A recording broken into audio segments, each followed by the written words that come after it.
Hello and welcome to the Parenting Compass. I'm Jenny Lee, a psychology and empowerment specialist for youth, and I'm so glad you're here.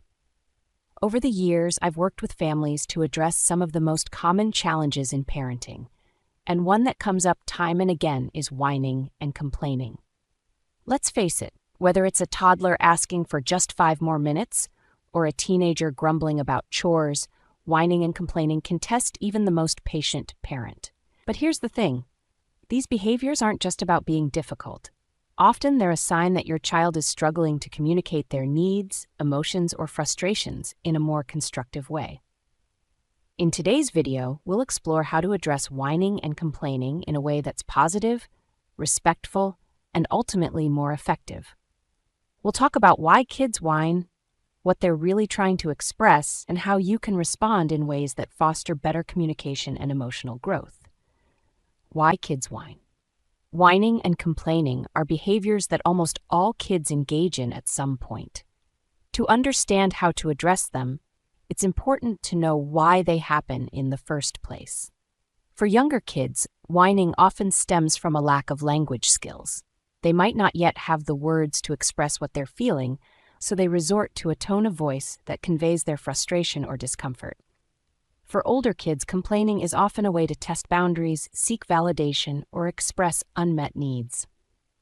Research insight, studies in developmental psychology like those published in the Journal of Family Psychology, suggest that whining is often triggered by fatigue, hunger, or overstimulation, essentially, times when a child's emotional or physical needs aren't being met. For older children, complaints may reflect a deeper need for autonomy or a sense of fairness. One family I worked with had a 6-year-old, Mia, who often whined when it was time to leave the park. Her parents were frustrated, interpreting her behavior as defiance. But when we explored the situation further, it became clear that Mia's whining was a way of saying, "I'm not ready for this activity to end, and I don't know how to handle that feeling." The impact of our reactions.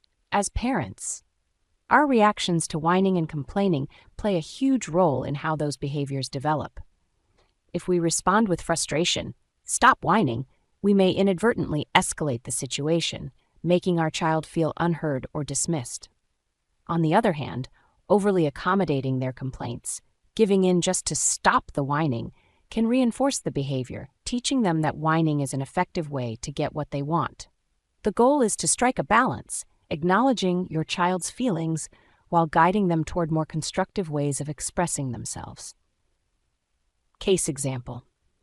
One dad I worked with had an 8-year-old, Liam, who frequently complained about homework. Instead of dismissing Liam's complaints with, "Just get it done," we worked on responding with empathy. "I can see that you're feeling frustrated with this assignment. Let's talk about what's making it hard." This approach not only reduced Liam's complaints, but also improved their communication overall.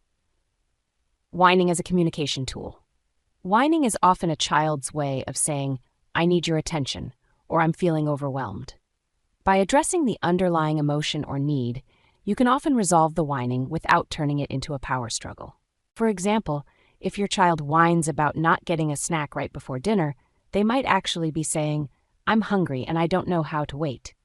Instead of focusing solely on the whining, you might acknowledge their feeling, "I know you're hungry, and it's hard to wait," while reinforcing the boundary. "Dinner will be ready soon, and we'll have a great meal together." Building emotional awareness. One of the best ways to address whining and complaining is to teach your child how to recognize and name their emotions. When kids understand what they're feeling, they're better equipped to express those feelings in a constructive way. For younger children, you might use simple language. "Are you feeling frustrated because it's hard to share?" For older kids, you can encourage more nuanced discussions. "It sounds like you're upset because you feel like you're doing more chores than your siblings. Is that right?" Research insight. According to the American Academy of Pediatrics, teaching children emotional literacy, helping them identify and label their feelings, significantly reduces problematic behaviors like whining and complaining. One mom I worked with used a feelings chart with her 5-year-old Sophie. Whenever Sophie started to whine, they'd pause and look at the chart together to identify what Sophie was feeling. Over time, Sophie began saying things like, "I'm feeling tired," instead of whining, which made it easier for her mom to respond effectively. Kids learn a lot about communication by watching us. If we handle our own frustrations with complaints, this traffic is so annoying, we're teaching our kids that complaining is an acceptable way to express dissatisfaction. On the other hand, if we model patience and constructive communication, they're more likely to mimic those behaviors. For instance, instead of saying, "I hate how messy this house is," you might say, "It's hard for me to relax when things feel disorganized. Let's work together to tidy up." Challenge. Some parents worry that acknowledging their own frustrations will burden their kids. But when done in an age-appropriate way, it actually teaches them valuable emotional skills, showing them how to express feelings constructively without blaming others. One concern I often hear from parents is, if I validate my child's complaints, won't that encourage more whining? The answer is no. Validation doesn't mean agreeing or giving in. It means showing your child that their feelings matter, which creates a foundation for guiding their behavior. When kids feel heard, they're less likely to escalate their complaints and more likely to engage in problem solving. Another objection is, "I don't have the patience for whining. It drives me crazy." And that's completely normal. Parenting is hard, and whining can be incredibly grating. In those moments, it's okay to take a deep breath, remind yourself that your child's behavior isn't about you, and respond calmly when you're ready. Long-term benefits of positive responses. When you address whining and complaining positively, you're not just resolving the immediate behavior, you're teaching your child essential life skills. They're learning how to identify their needs, communicate effectively, and handle frustrations in a healthy way.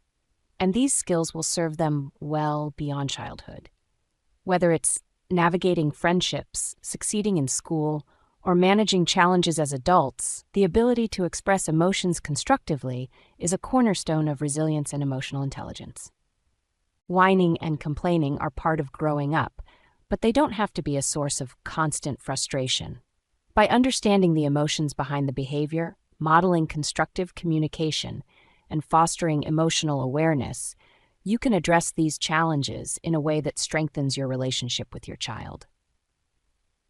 Thank you for joining me today on the Parenting Compass. If this video gave you some new insights or strategies, please like, subscribe, and share it with other parents.